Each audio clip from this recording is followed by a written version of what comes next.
Hello, my name is MarianLucas. I want to share a story about a wonderful friend of mine. She teaches at the North Dakota School for the Deaf.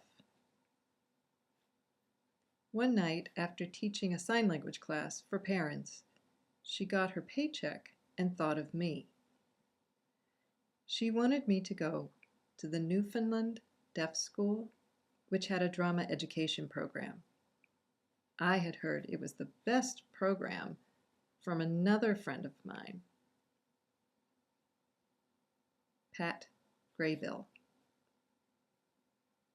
He's a renowned National Theater of the Deaf (NTD) actor and well-known storyteller, well-known for his work.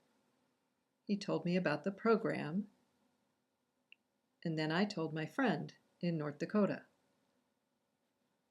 When she got her paycheck, she thought of me right away and wanted me to use her money to reserve a flight. I went to a travel agency and I explained that I wanted a round-trip ticket to St. John's, Newfoundland.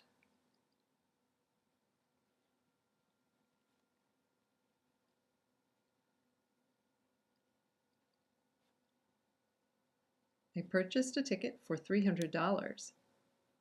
I had heard the round-trip flight would cost around $600 because it was so far, maybe a 4 or 5 hour trip. I thought $300 was fair. I went to my first destination, Boston, and transferred to a very small plane. I found that interesting. On the map, St. John's, an island, seemed to be a 3 or 4 hour flight from Boston, so I wondered about flying in such a small plane. We boarded, and when we neared our destination, I saw only forest out the window and a tiny airport. When we landed, I looked around and saw a sign that said, New Brunswick. I was sure we would board another plane, but it turned out my ticket was incorrect. I approached someone and said I was trying to get to St. John's, Newfoundland. The person replied I was in the right place. I'm not sure the name of the town I was in, but I had to take a bus to town. Some of the details are blurry for me since this happened back in the 90s.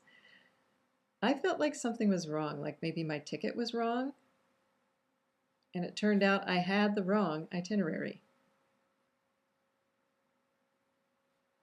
Well, we sat down and the person found that I would need to pay an additional $400. I did not think it was my responsibility since it was the travel agency that had booked the wrong ticket. I explained this, and the person there called my travel agency in Minneapolis. During the discussion, the travel agent said they were not responsible and that I had made the mistake. Obviously, there was a miscommunication. I thought I had made my destination clear. The discussion went back and forth between the travel agency and me, and in the midst of it all, I suddenly remembered something in my bag. It was a guide to events in St. John's with information on different places like museums, and that proved that the travel agent knew my plans because she gave me the book with the agency's address stamped on the back. And that was the proof of my agent knowing where I wanted to go.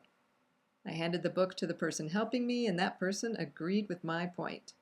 It turned out the travel agency was indeed at fault and had to pay the extra $400. The person helping me said I had to leave immediately. There was this huge plane waiting for me, an Air Canada plane, and I was already 15 minutes late. I raced to the plane and ended up seated in first class. I had all the perks of first class, like free wine for the 4-hour flight, and I finally got to my destination late that night. So that's my story.